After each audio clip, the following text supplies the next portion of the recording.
What is the most soul-crushing thing you've heard one of these people in media power say? Oh my God.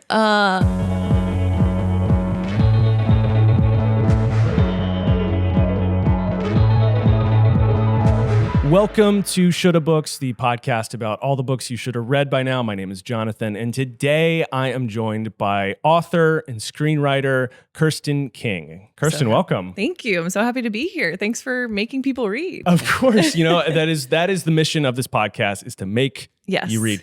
And I read your debut novel. I gotta hold it up the camera.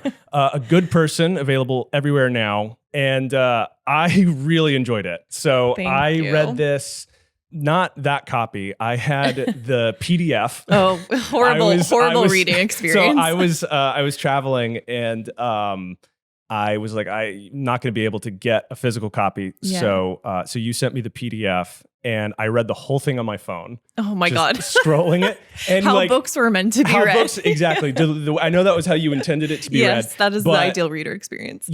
I think that speaks to how just intensely readable this book is. Thank you. Is because I had a PDF attached to an email, and that's how I was reading it. And I went through the whole thing. Because also when you reopen the PDF, it goes back to page 1. And you have to be like, am I on page 50, 100? Let me just skim through. I've done that before. It's the worst reading experience. So I really appreciate that you stuck it out. And the book was gripping enough to make you scroll through every time you reopen the PDF. I would call it a page turner, but it was a page scroller. Yeah. What is this book about? So the book is about a 29-year-old woman named Lillian who works at a marketing job she's kind of lukewarm on, and she is in a situationship with a man named Henry, who she very much thinks is her boyfriend, despite all evidence pointing in that direction, which who amongst us has not been there? So Lillian, thinks things are going well, but Henry surprises her with a breakup rather than a love declaration, which causes Lillian to cast a hex on him. And then Henry coincidentally ends up dying, and Lillian is sort of implicated in his murder. And really the book is her crashing out for 90% of the novel, I would say. And what a crash out. Yeah. I don't want to talk about it too much because I don't want to spoil anything, but she is, she's intensely unlikable. Yeah. But she's so raw and honest. Yeah. And also, I think we all have a little bit of Lillian in us. I hope so, because I wrote it. So I'm like, it had to come from somewhere. I did give my therapist a heads up and a thank you because I was like, I really hope you're not worried about the work we've been doing together after you read this. I mean, I do think it is because Lillian is so unhinged, and she is so self-absorbed. I know, as a writer, it's the sort of thing that you'd be like, oh, I'm a little nervous. Yeah. How am I going to be perceived? 100%. I didn't think I was going to publish this book. I just was writing it for fun. And then when I finished it, I didn't tell anyone I was writing it at first. Including my husband. So he just thought I was doing a weird diary entry for on my laptop for a very long time. And then I finally told him, I think 6 months into writing it. And when I had a draft, I sent it to a close friend, and I was like, is this just insane and a weird personal exercise of demons that I did, or do you think this is a book? And she was like, well, I think it's both, but not mutually exclusive. So I really wrote it not thinking about people reading it. I wrote it just as a personal exercise to see if I could write something that was the length of a novel. And I think you can feel that in the book, because I didn't really hold back necessarily in a way I might have thought if people were going to, thinking about audience reaction. And I think that is one of the things that I enjoyed about it the most, is that it didn't feel like you were trying to triangulate against criticism, which I feel like is something that happens a lot in all media nowadays. Yeah, it's so hard not to do, especially coming up at a place like BuzzFeed where you're just used to reading the comments and used to reading what people think about you. That's why I was not really in BuzzFeed videos, because I was like, I don't really want to know what people think about me. I can skip that. But with this book, I kind of threw out the idea of what people would think about me if I wrote it, and what people would think about my main character. because I do think, again, coming up at a place like BuzzFeed where you're performing like goodness and you're performing your virtue signaling, you're doing like all these things, you're posting, you want to post about the right thing, you want to say the right thing. With this book, I just was like, fuck it. What if I write a totally unhinged character? And if people think I'm a bad person for writing her, a crazy person for writing her, I'll just sort of live with it. Yeah. We talked about your experience at BuzzFeed in the Patreon cold open. So if you want to hear about a video of someone drinking their own piss. Not me, by the way. She was not involved. She was not involved. But, she was at the company, so maybe a little complicit. I guess. I could have stopped it. But if you want to hear that, check out the Patreon version of this episode, patreon.com/Shoulda Books. We are here to talk about 3 books that you think everyone should read. But before we get into that, I have a book for you. I'm so excited. You can open at the end of the episode. Okay. Ooh, okay. So it's. I think there is a chance, probably a good chance, you have read it. So we'll see. But I think it's spiritually similar to A Good Person. Okay, I'm so excited. So I'm excited to see what you think of it. Yeah. But I'm also excited to get into the books that you brought. So which one would you like to start with? I will start with some lovely Eve Babitz, Slow Days and Fast Company. I love everything Eve Babitz has ever written. I went on an Eve Babitz kick like I think 2 years ago and just read anything I could find that she's ever written and did a deep dive into everything about her, which is so fun because there's so much to love about her as a writer and a person. I think like the thing that's interesting about her, she's really well known by who she dated, actually. She dated Jim Morrison. She dated Harrison Ford. She dated, I want to say Steve Martin. I think so. Right. Yeah. I'm like, was Eve Babitz a chuckle fucker? I think I think she dated Steve Martin. And then there's also this insane photograph of Eve Babitz with Marcel Duchamp, if I'm saying that right, the chess player and artist, and she's playing chess against him naked. And that is like one of the first things that comes up when you Google Eve Babitz, which is so interesting because she was such a prolific and amazing writer too. But I actually feel like she probably loved that reputation of like being seen as a sexual object, but then also having so much that's beyond that. So her book, Slow Days and Fast Company, is, I think it's 10 essays about LA, really. And you've read it. So, I have read this book, yes. And I also, I gave this book to MJ Smith in a past episode. This was one of the books that I reveal at the end. Because I love these essays, especially living in LA. Yeah. She just captures the spirit of it. She really does. And the thing I think I like that she does with LA is so many people satirize LA and so many people dunk on LA, but I think LA is all about the people in your circle and who you know. And it doesn't suck if you know the places to eat that aren't just like the only hot restaurant that just opened. It doesn't suck if you have good friends and good people around you. So I feel like Eve Babitz is such a good writer about like the nuance of LA. She writes about the Santa Ana winds in this. She writes about a trip to Bakersfield. She writes about dating an actor. She's dating a bisexual man. Like there's so much about her that I just think she captures LA in such a fun way. And she's so fucking funny too. She's so funny. She's so smart. She's so cutting.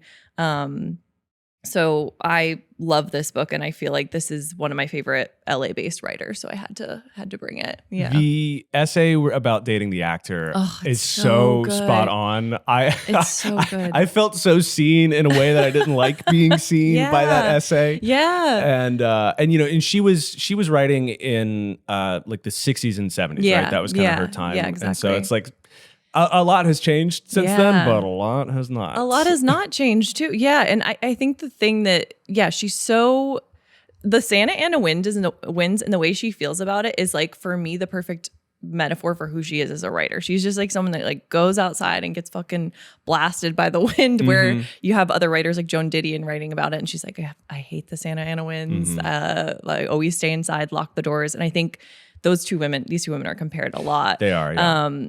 But I think that Eve Babitz going outside and just sand in her eyes, like allergies in flux, her loving the Santa Ana winds is exactly who she was as a writer, where she was just totally fearless. And I think that's something I'm always trying to do with my work, is just, you know, we talked about potentially censoring and filtering things. It's like she didn't really do that. She gave people the full and honest truth, like with the dating the actor chapter. And it's hard to read sometimes, but it's so gripping. And I love her work. She seemed like she was having a lot of fun. Oh, she was having so much fun. It just jumps off the page. Yeah. I think it's great that you bring up Joan Didion, because they are often, you know, talked about as if they're two sides of the same coin. I don't necessarily know if that's fair to lump them in together. They feel so different. They're so different. Yeah. And I think that, you know, Joan Didion is kind of famous for being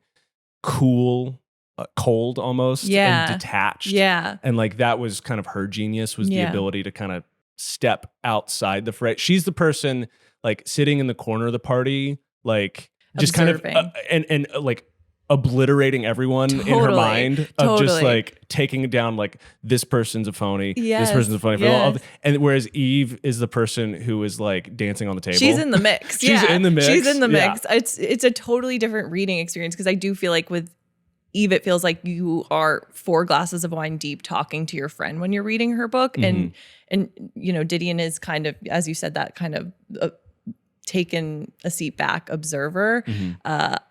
I love both of their work, but I think I connect to Eve's a little bit more, just because I do like the closeness of it, and just the rawness of it. It's so, and the way she writes about people, I do think there's definitely elements of it that are like, you know, outdated and problematic for the time, but there's also elements that I feel like are pretty progressive. She's dating a bisexual man in this book, and who becomes like a great love for her, it feels. And everybody else around her is like labeling him a gay man. And as a woman that loves a fruity bisexual man, I'm like, this is my girl. Like the way she's talking about these men, and the nuance she captures specifically for bisexual men in making this guy sexy and cool and not one-dimensional, even though she's commenting on the fact that other people just label him a gay man. I think that's pretty revolutionary for the time, even if, you know, she's missing the mark on a couple other things. Other things. Yeah, some of the other things. Yeah. Do you have a favorite essay in this collection? Oh my God. I love the Bakersfield essay where she goes to Bakersfield, because that's such a weird place that you always drive through and you're like, what the fuck is there? Yeah. Like, what the fuck is in Bakersfield? I'm sorry for anyone that's listening that lives. Apologies, I'm so sorry to the Bakersfield, but as I learned in this book, beautiful community, great restaurant. Seems like she has there's like a fun party she goes to in Bakersfield. So I love that essay. And admittedly, it's been a minute since I read this, but I was like, I feel like I can talk about it even if I haven't read it in a year. But I remember really loving that one. What else? The actor essay I also love, though I can't remember the specifics of it, but I just remember being like, oh my God, that is. And there's a quote that I'm not sure if it's from this book or, and forgive me for pulling this up, I'm not sure if it's from this book or for another, but I like the way she talks about fame. There's this quote where she says, I got near enough to smell the stench of success. It smelled like burnt cloth and rancid gardenias. And I realized that the truly awful thing about success is that it's held up all those years as a thing that would make everything all right. And I'm like, fuck, that's so true. Because I do think when you are a creative, you think like this thing could be this success, this project, this thing could be the thing that changes my life and makes me happy. Yep. And that just never happens. No, it doesn't. And it's the sort of thing that is very cliche. Yeah. And just like, you know, very easy to say like, yeah, I know that. Yeah. But deep down, you're like, but it would be different for me. Maybe. But for me, if I had it. Yeah. You're like, maybe if I was a New York Times bestseller, maybe that would just bring me happiness that therapy could never unlock. Like perhaps. So I think she talks about fame, success, the industry in a really interesting way, which is also like, again, not to keep comparing her to Didion, but Didion did a lot of work for, she was a screenwriter as well. And Babitz, the way she talks about screenwriting in the industry is kind of like, I guess I'll do it for money. I guess I'll do it if I have to. But like prose is really her first love in a way that feels very pure. So I just love and feel very grounded by the way she talks about fame and success, because it's like she was rubbing elbows with every single famous person that you could possibly meet. And she had an intimate look at how unhappy most of those people were. So that's what I tell myself when I feel better about. Well, I mean, you've had a very interesting career here in Los Angeles, starting with BuzzFeed and then screenwriting and now your debut novel. Yeah. What are some things that you've learned about fame in your journey? Well, luckily I've never had to experience it myself. Even like doing press as an author, I'm like, are you sure you want me speaking for myself? Could we not hire an improviser to do this? But yeah, I think one thing is there's never one project that changes everything for you. I think when my feature film Crush came out, there was that illusion of like, oh my God, tomorrow I'm going to wake up and my life is going to be different, even though I still have, $100 in my bank account, because I got paid so well for that. But I think knowing that nothing is going to change your life overnight. I mean, some things do, I guess, monetarily, but on a friend and interpersonal level, nothing will change your life overnight, hopefully. And God, I'm like, what else have I kind of learned from that experience? Nothing. I'm still figuring it out, especially with the book. It's like, that's such a different medium. And I actually love the experience of like working with publishers, the respect and the artistic endeavor of working on a book is so nice. Like the people editing your book are so well read and smart, and they're not like running a script through ChatGPT and giving you notes. Like it's so lovely. It's such a great experience so far. So I think I saw, when I was working at BuzzFeed, I saw my career going one way. I was like, I'm going to be a screenwriter. I'm going to make a movie. My life's going to change. And then I became a screenwriter. I made a movie. My life didn't really change.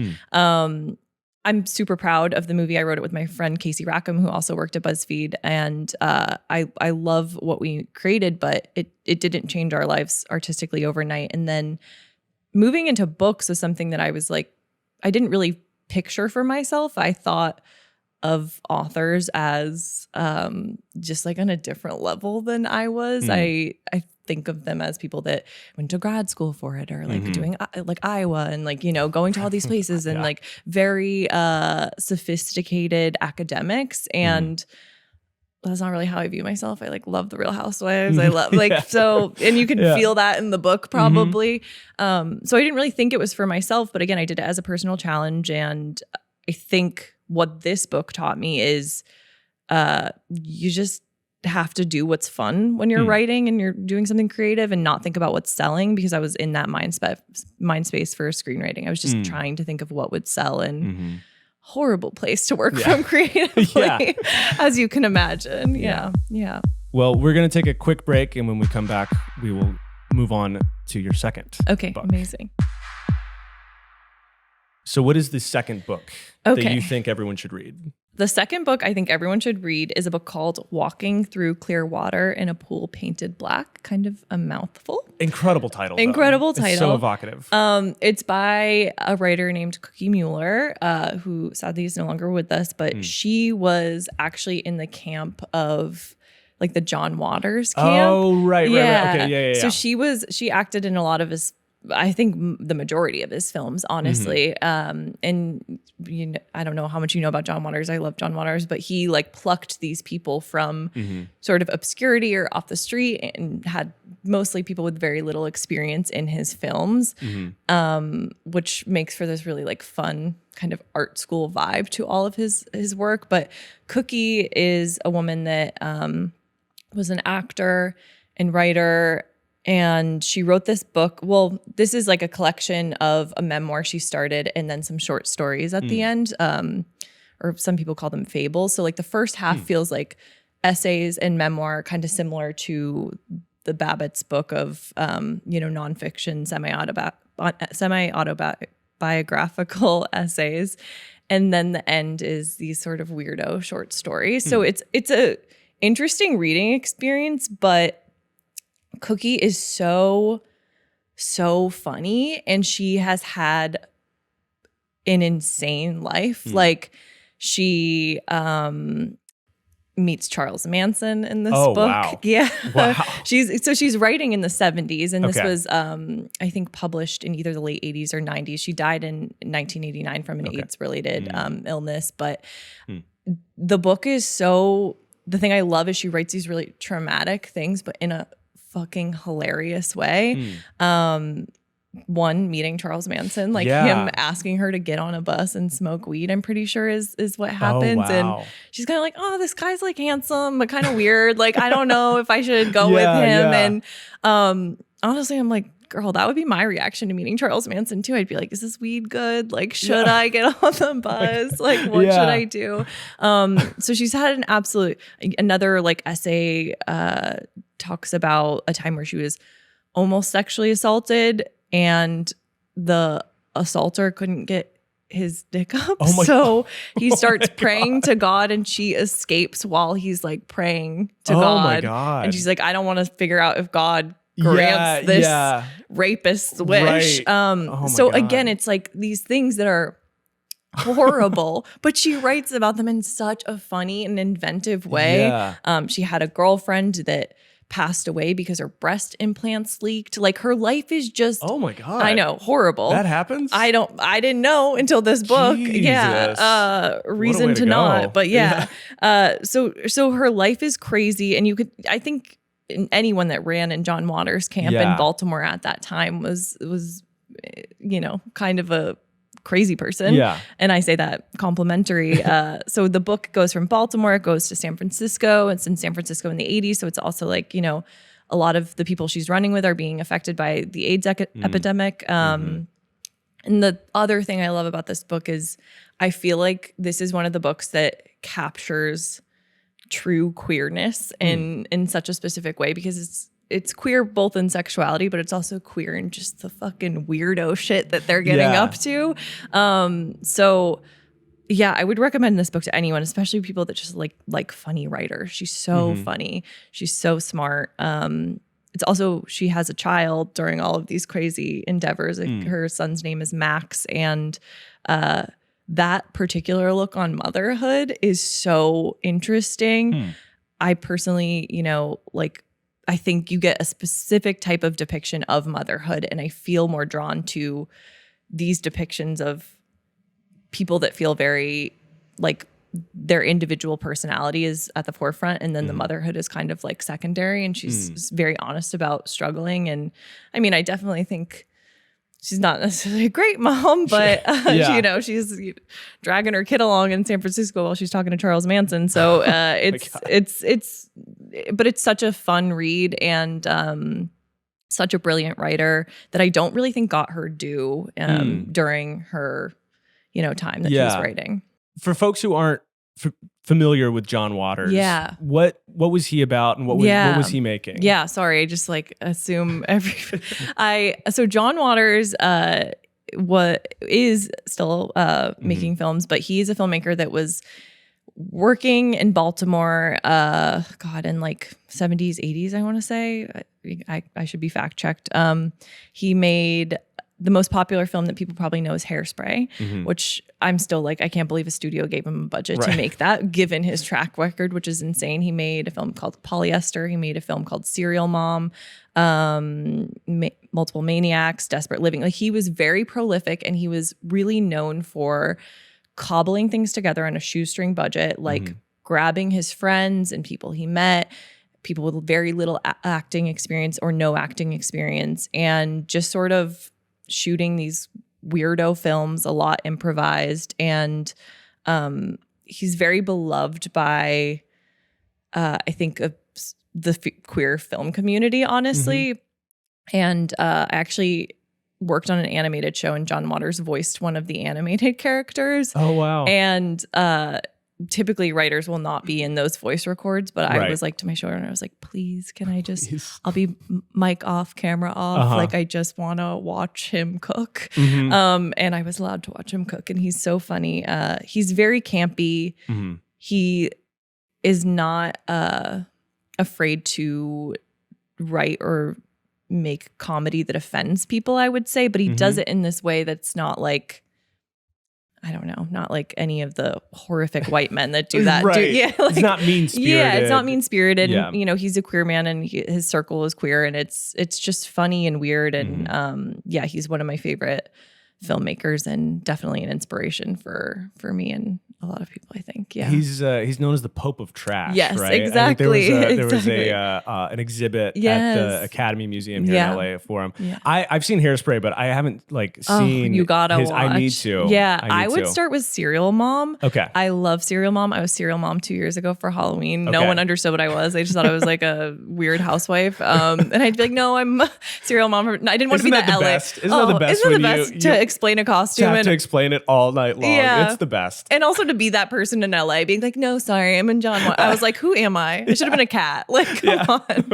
on. But yeah, I went to that exhibit as well. And I actually have, another fun thing he used to do is he used to give out tickets that were smell-o-vision tickets. So you could scratch and sniff, like at different points in the movie, a little number would pop up and it would be like, wow, sniff this. And it'd be like, you're sniffing dog shit or something crazy. Yeah. Outrageous. But I have an original smell-o-vision unscratched ticket from the film Polyester. And during the LA fires, when I was evacuating my house, I was like, okay, I need my birth certificate, I need my passport. And I was like, where's my smell-o-vision ticket? Where's my smell-o-vision ticket? I need it. And I was like, that's when I realized that's one of my most prized possessions. Wow. Yeah. Were you okay? Yeah, we were okay. Everything was fine. And the smell-o-vision ticket was okay too. Ticket is still there. Yeah, still there. No, we were fine. It was just more of I'm like also on the east side, so more of a preemptive just in case. That was crazy time. Crazy time. Yeah. Bringing it back to Cookie. Yeah. So when in her life did she meet John Waters and start on this? Was she already kind of going down like a path of acting? Yeah, not at all. No. She doesn't really seem super interested with acting or being famous. She meets him, I believe, in the 80s. Again, I would need to be fact checked, but and I have a quote for how he describes her, which I feel like will better describe her than how I ever could. So he describes her as Janis Joplin meets redneck hippie with a sorry, not Janis. That's an interesting description too. Janis Joplin meets redneck hippie with a little bit of glamour drag thrown in, and I feel like that is Cookie and. Yeah, they had a very close relationship. She was in a lot of his films, but she was trying to be a writer. She was really just a person scraping by, like taking jobs wherever they came. So I think they met in the 80s. She's a constant fixture in most of his films. I can't remember if she's in Hairspray. She might be in Hairspray as just like a small bit part. But yeah, they like loved each other in a way that's really sweet. And I think he's written about her death too, which is really beautiful to read and heartbreaking. But just also indicative of like the types of people he cast and was drawn to, which I think again captures this like art school feel of filmmaking. Now it's like when you make a movie, it's like you go to a studio and they're like, well, the algorithm says Brad Pitt plus, this person will make a hit. Right. And not that John Waters was making commercial hits necessarily outside of Hairspray, but I think the ability for him to like discover talent and weirdness. And I mean, if you watch his films, you'll see it. These are not trained actors. Some of them are like line reading, like they're reading a book in front of them. Like maybe you can see the script like shaking out of frame. Yeah. But it's so funny and it's so campy. Serial Mom's a little more polished, so I suggest that after Hairspray. Okay. And then I can give you like the weirder ones after that. Yeah. You kind of touch on something that and of course there's a truck going right now. Of course, this is a little peek behind the curtain here. And this is a new studio that was not as soundproof as advertised. I gotta say, we are right on the street. We are on the street, and but we're gonna plug forward. So one of the things that as you're talking about that it makes me think of is just how sanitized everything gets now, and it's just it's the conversation you're talking about, like. The gatekeepers, studios, or executives or whoever don't want to take risks because they don't want to lose money. They don't want to lose their job. Right. And so they're always going to greenlight the safest choice. And it just makes everything so boring and bland. It's so boring. Also, why does everything look the same now? Like that drives me crazy. Everything on a streamer is like colored very similar. Yep. Where it's either completely too dark and the lights are off, or it's so bright. And I'm just like, there's no in between. You're either doing artsy show that you can't see at all, or super bright, oversaturated. So I think it like you can see it visually, you can feel it just in the type of stuff that's being made. I like want to think that we're shifting away from that, but also that's why I wrote a book, because I was like, I don't know if I'll be able, and I am working on an adaptation of this book, and that's been a really very excited. It's been a really fun process. But I don't think I ever could have gone to a studio with that idea before writing the book. I think they would have been like, nah, the unhinged woman. I don't think so. It's crazy because I hear this story all the time of just, someone having an idea for a movie, writing a script, doesn't work out. They write up the book version of it. They publish the book. And then all of a sudden, now that it's a book, now that it's IP, now we can It's so weird. Greenlight it. And like, if you want to pay me double, sure. I mean, hey, honestly, that works. I'll collect the check.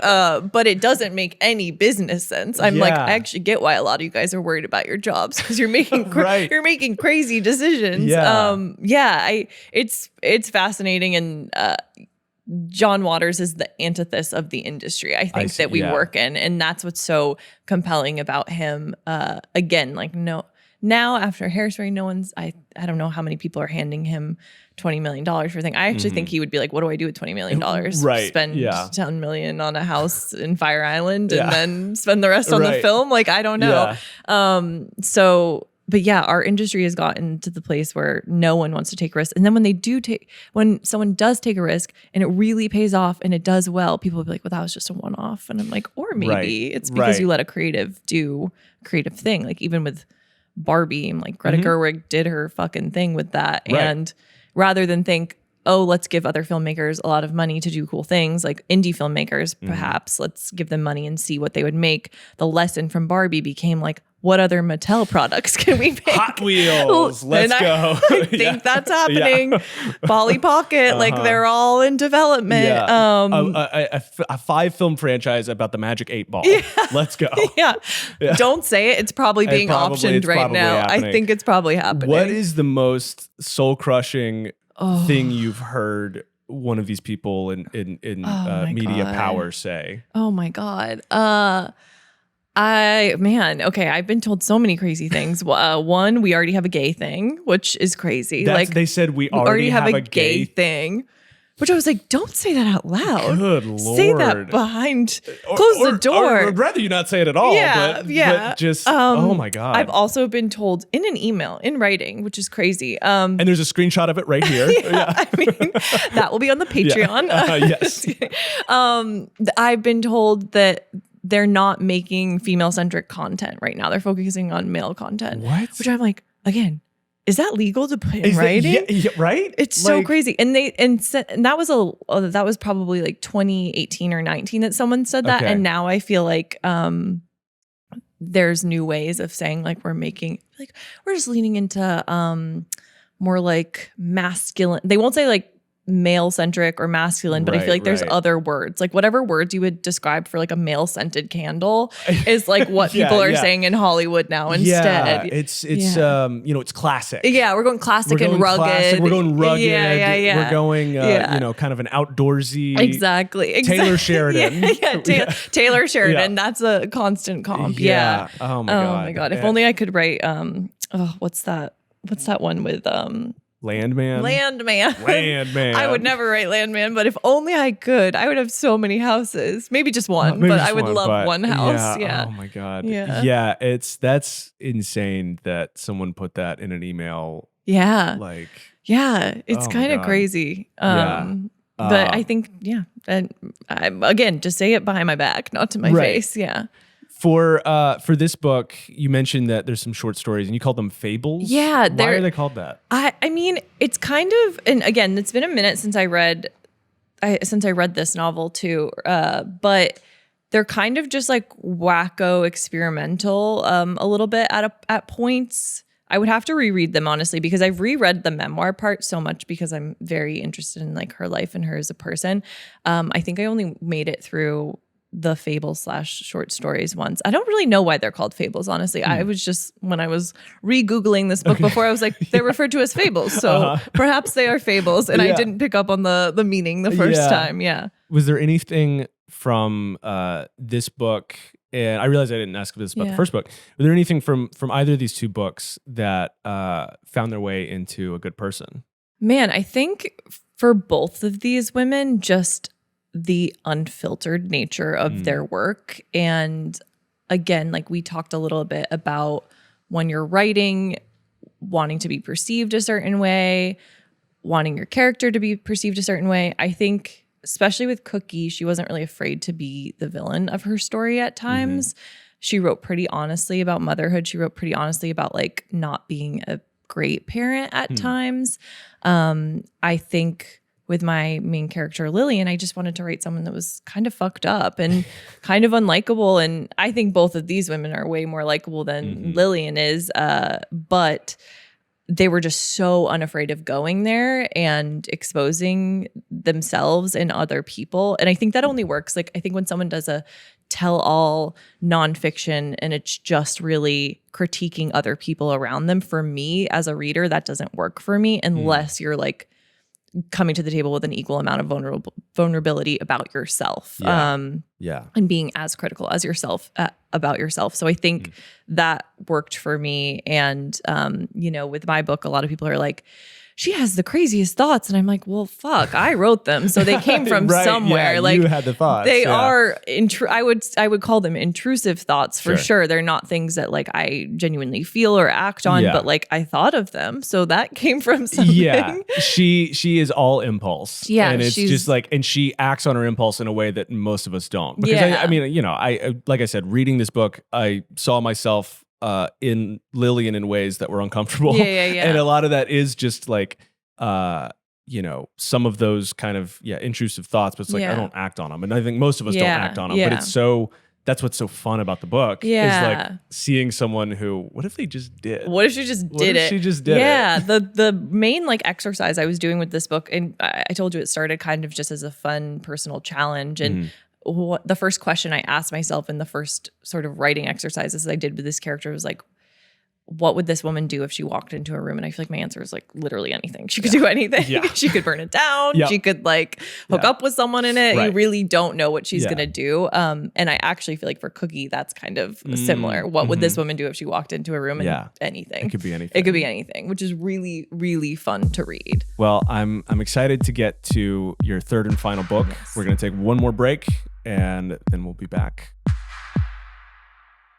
Welcome back, and we're here at your third and final book, and this is a book that I really, really, truly love, and I covered this book when this podcast was part of Try Guys, and but it's Parable of the Sower by Octavia Butler, and take it away.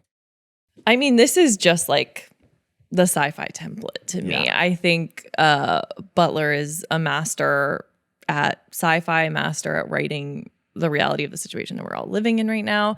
So this book was written published in 1993, I believe, and it's about 2024, which is just jarring. And you know, it's about this young woman named Lauren. It's written first person diary entries. Also, correct me if I say anything because you've read it, so you can fact check me here.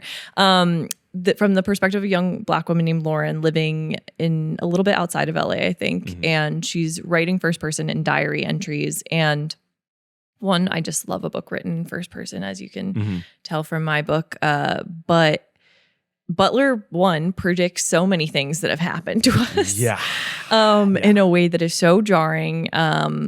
There's a sort of fanatic zealot leader who uses the term "Make America Great Again," which I know Reagan used in the 80s probably when she was drafting and writing this, but to know that we're back there in 2024 and someone's making America great again is really disturbing. But yeah, it follows this young woman, Lauren, who is living in this sort of walled community with her dad's a Baptist pastor, I think. And people who kind of leave this walled community, it seems like bad things happen to them. Like a lot of people will die in this book. It's really this dark, depressing look at climate change, homelessness. It's a really bleak look at the future. Yeah. But so well written. And this character basically at some point ventures outside of this walled community and is out on her own with some people from her community trying to basically survive. Another sci-fi element of this is the main character has heightened empathy, which I think is just an incredible metaphor for how we should all feel when we pass a person on the street who's going through it. So yeah, Butler just writes about climate change, class divides, race, all these things in a way that's so masterful, but also so gripping. I feel like sometimes with novels that are tackling such big issues, if they're super, super verbose or if they're kind of soapboxy, that becomes hard for me. And this is just so intimate and beautiful and well written and honest that it's one of my favorite books and one that I've read a couple times. I haven't read it recently in the past couple of years because again, I said while I'm drafting, I try not to read masterpieces so I don't get in my own head. Right. Yeah. Honestly, I think that's probably good advice because there's nothing worse than reading something that's incredible and then returning to your document and you're just like, fuck it. Yeah. No. The first draft, I'm like, oh my God. All right. Never mind. I give up. What am I doing? Yeah. When did you read this book the first time? Oh my gosh. I think it was probably in college maybe. Okay. And then I reread it, I think 4 or 5 years ago. Okay. Just because I was like, I feel like I need to revisit this novel that I maybe didn't appreciate when my brain was being pickled by alcohol in college. It felt like time to revisit it. So I reread it again, I think 5 years ago. And then I think I've read it again after that just because it's such I think also once things start happening in the book that you're like, and it's not a happy ending. It's not a happy ending. It's not, it gets better. It gets worse. But I think for me, even if I'm reading something dystopian and horrible, it can still feel escapist. And I mean, it is slightly worse than what's going on right now, but not by much. That's I think that this book is probably the most famous for her predictions that she got right. And the world that she depicts in this book is worse off than the one that we have. Yeah. But like you said, it's a matter of degree, not in kind. Basically all of the forces that have created this dystopian hellscape in this book are the forces that are turning our world into a dystopian hellscape, just rampant capitalism, unchecked capitalism. Yes. And, people starving while they're trying to put a person on the moon. Exactly. Or on Mars. Yeah. Yeah. It's like Gail King, why'd you go to the moon? And not Katy Perry, why were you at the moon? Yeah. And it feels real. It's so, but it also, wildfires play a huge part. There's a very harrowing scene where they're trying to escape a wildfire. Yeah, horrifying. I read this book I think it was, it might have been January. I think it was maybe February of 2025. Oh, wow. And so That's it was choice. very, I like to, I tend to, lean into the skid. Just okay, if things are going, let me just pour it all on. Let's doom max here. Doom maxing. And, that can be your male podcast. My right-wing male grifter podcast we'll be doom maxing. Hey, I would listen. I have my own generator and emergency kit. I could make so much money off of supplements. You could. Mentioning emergency kit and stuff. This book I did end up buying an emergency kit after reading it. Yeah. I also bought a survival guide and I got a waterproof cover for it. Oh my God. Because I was like, smart. If I'm in a situation, I'm not going to be able to Google stuff. I'm going to want a physical book that I can smart. how do I stitch a wound? Yeah. Oh my God, that's smart. I need that book because I have the book that's like, what plants can you eat? And also very important. I picture myself just fucking starving, flipping through. Start eating the pages. Yeah, my waterlogged book because I don't have a waterproof one. Yeah. I have a couple of, I'm doom maxing a little bit myself. Yeah. I'll put a link in the description for the survival handbook. But yeah, I mean, it is like, it's hard to not feel that way after reading this book. Yeah. But I think it's important to like focus on the community aspect of this book because like that is what, she ends up finding outside of her walled community is finding and building this community. And like, that is how we're going to get through all the horrors that are in store. 100%. Yeah. There is a big pull towards mutual aid and community in this book. A lot of it is framed through these sort of religious groups. Like there's the Baptist community and the walled community that she lives in. And then she creates that religion, what is it called? Earthseed. Mm-hmm. So it's kind of got like a religious undertone to it for it. But I think for the tone of the novel, it totally makes sense. But yeah, that is kind of the only thing that's going to get us through all of these horrific things. Like even thinking about after the fires, you went and volunteered places and there were thousands of people volunteering, which was so cool. But I was also like, we know we can give free food and clothes at any time, right? We can do that for people at any time. Like if we always have extra food and clothes, like we could, be doing this outside of the parameters of a disaster. Right. But I do agree that like that is the optimistic part of this book is there are still some people that are community focused, and then the people that are not are really desperate, which I think is, how most people are acting out of desperation now too. Have you read the sequel? No, I haven't yet, which is crazy, but I haven't either. And I feel like that's a very common thing. Yeah. People kind of finish this book and that's they're like, enough.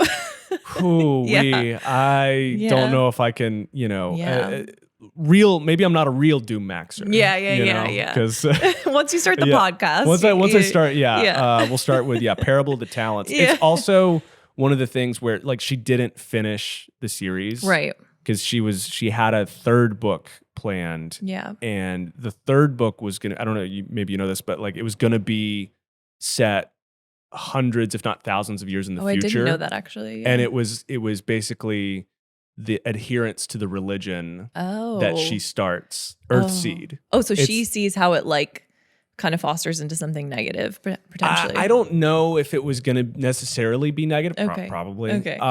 But yeah, that was where she was going to go with it, because the next book I think takes place several years after Parable of the Sower, and then the time jump in the third one was going to be massive. Wow. Okay. And so that would have been really interesting, but it's like it's hard to get invested in a series when the author didn't complete it. Yeah, totally. And this book has enough of a tied up ending. Yeah, it feels that complete. Like it does feel like a complete story, so it doesn't end on a cliffhanger. Yeah. But it definitely ends in a way that you're like, okay, the story is obviously continuing. Yeah. But you don't feel like you're like it's incomplete. Yeah. I feel like I had the same experience of like finishing it, loving it, but also being like, that's enough. Okay, that's enough. That's enough. Yeah, maybe a palate cleanser. And I do think it's so important to read books like this. Yeah. But I also am so supportive of the palate cleanser. Yeah.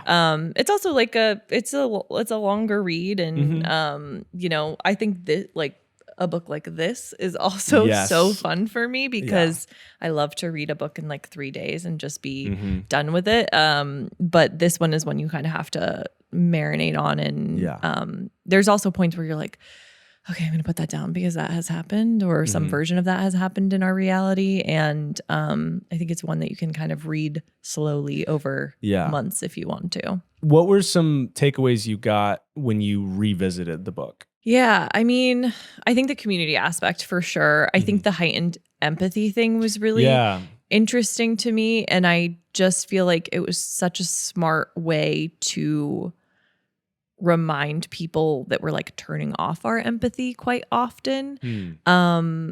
I feel that where it's like you see so many horrific things on a daily basis. Like in Los Angeles, you can walk down the street and just see, so many unhoused people. And I think the like impulse is to look away and to like not make eye contact with these people and like not look at this really difficult thing. And I think this character's heightened empathy makes it impossible for her to like not feel for other people. And that I was like, oh, that's a lesson we all could learn from, because I think we've all gotten very good at turning our empathy off out of convenience, because if you feel everything every day, it's like, how do you even function? How do you do your job? How do you, so I think, that plus the community, it's just, there's such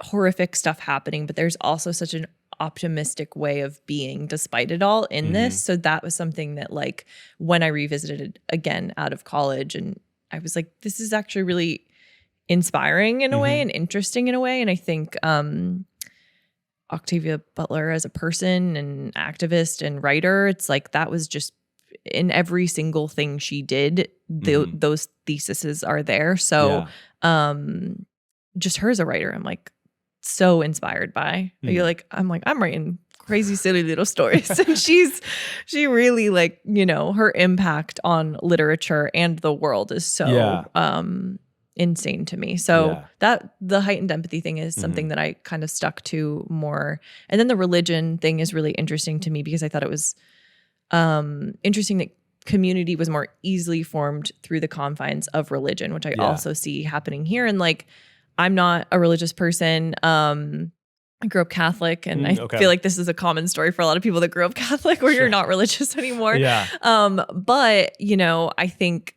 so many people do find really great community through like thinking about like Muslim people and like the activism that's kind of ingrained in that religion is really interesting and inspiring to me. So I think the religion element, it kind of also made me rethink I'm not going to be religious, but I think it made me rethink my judgment about people that are religious a little bit more. I don't know. I think I grew up very religious as well, and am not currently. So I was Baptist. Oh, okay. And I've talked about it a lot on this podcast, and it's one of those things where like,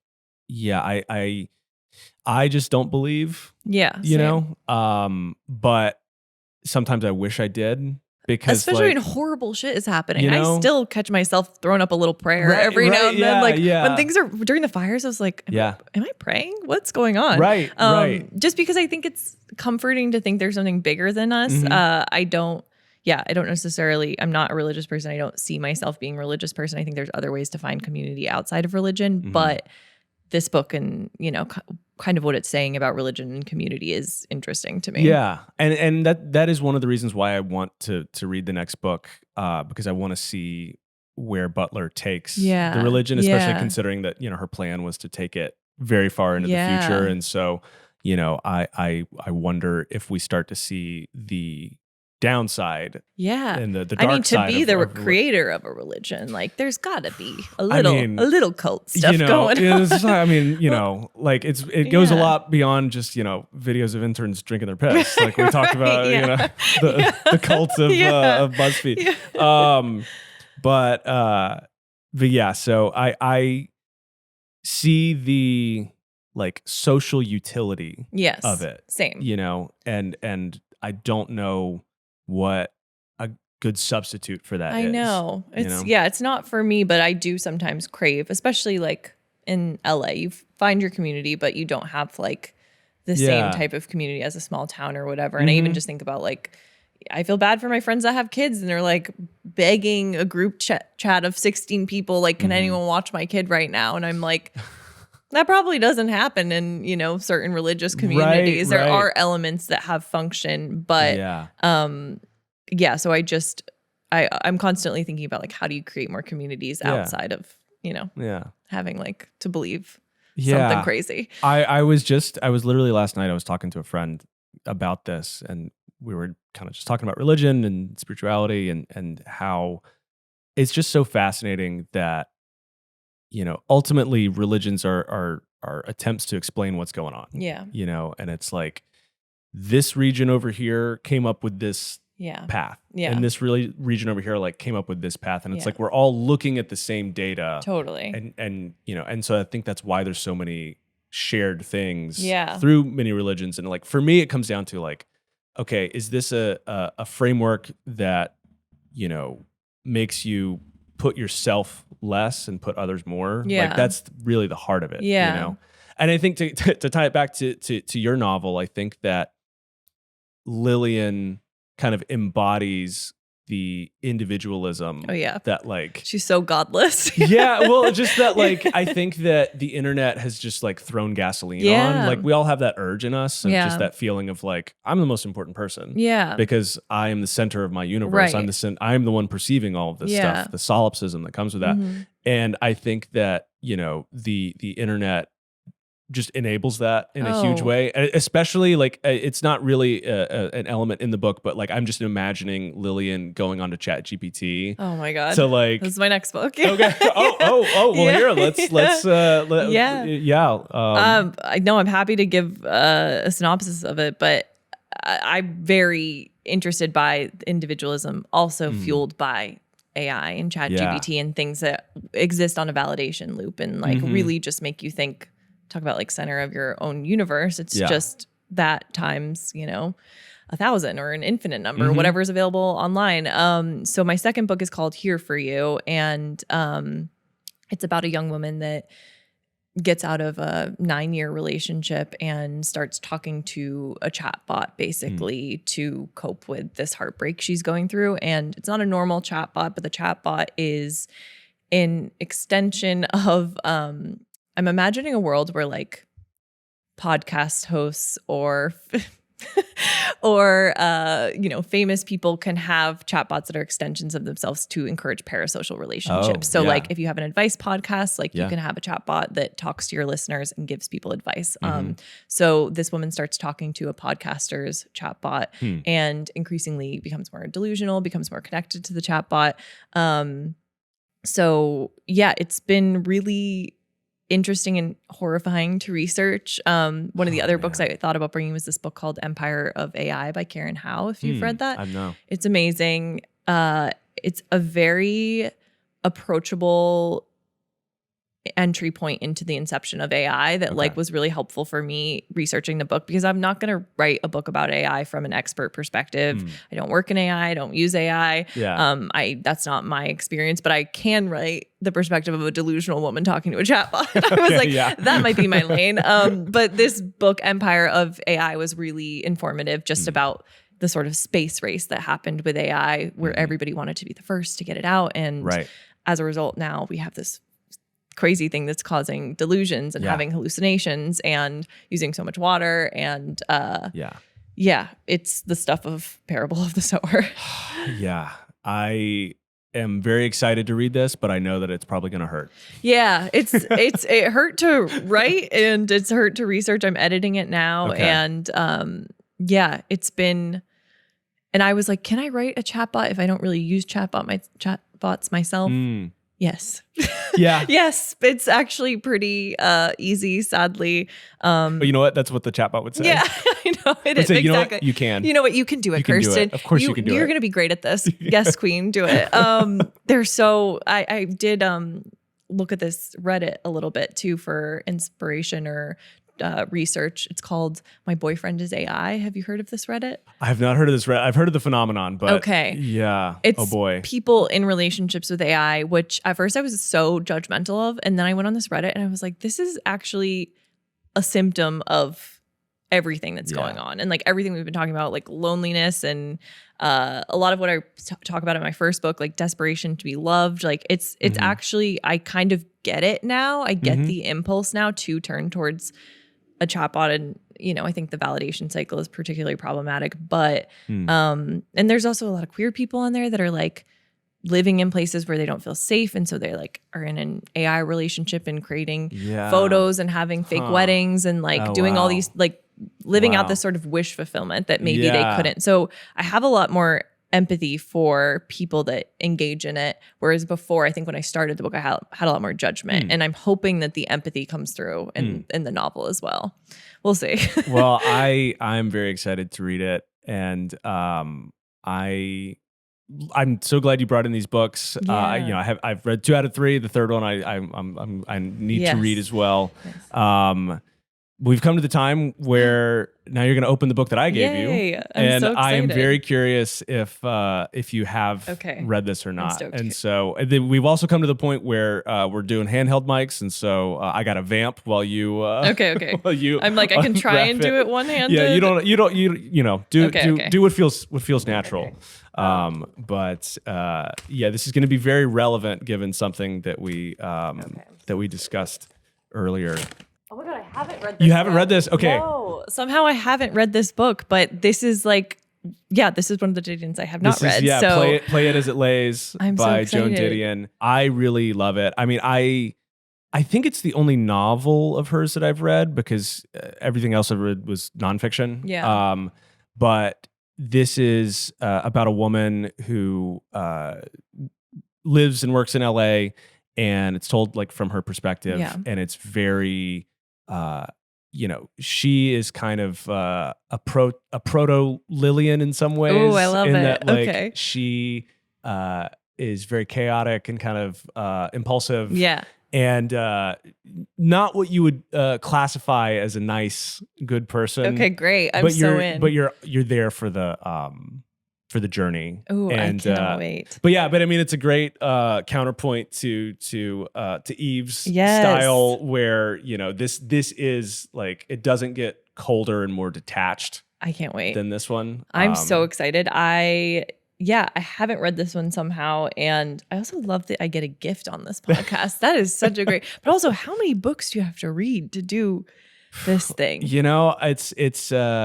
It is a sort of thing where I'm like, okay, I've got to keep refilling the well. Yeah. But you know what? There's worse tasks to give oneself. Totally. But just like, I guess because I'm in the headspace. Normally I'll read like probably 4 books a month, but when I'm drafting, I just cannot. Yeah. I can maybe read 1 a month. Yeah. And it's so much slower than I normally read. So I'm so impressed by how many books you've read just on this, including mine too. I'm like, you didn't have to read it. That's a lot. Yeah. But no, I really enjoyed it. And I hope other people pick up a copy, A Good Person. It's out now. It's option for a movie? Yes. Yeah. It is option for a film adaptation with working title and Daisy Edgar Jones. And I'm working on the second draft now. So that's what I'll probably be doing the rest of the day. I'm really excited. It's actually quite a challenge because you have this character's insane inner monologue the whole time. So capturing how batshit Lillian is in a film version without relying on VO too much is so tricky. Yeah. Because it's like, I think I'm going to do VO, but I don't want to do too much VO. And I don't want it to be a crutch. It's all these, I think like, people are always like, don't put VO, put VO. And it's like, no, if it's used correctly, totally, like, it's incredible. Yeah. But I've watched like every film with the VO in the last month, just being like, okay, good, bad, good, bad. Well, so I'm excited for all of that. And where can the people find you? I am on Instagram at Kirsten L. King. And I think I'm like Kirsten King _ on Twitter. I don't know. If you search Kirsten King, you'll probably find me. Cool. Or you'll find like someone from the Midwest, and then you'll be like, that's not her. And then I'll be 3 down. So you'll find me. I always think about this sometimes. Like we go through so much effort to like make sure the URLs and things like that. And it's like, that's not how I find stuff. Yeah. Like, I just fucking Google it. I'm just and then like, it's like, okay, that's the person. That's not the person. If you see a hot Pilates instructor in Australia named Kirsten King, that's not me. Though I love seeing her work. Well, Kirsten, thank you for being here. Thank you for having me. And to everyone watching and listening, thank you for watching and listening. And as always, keep reading.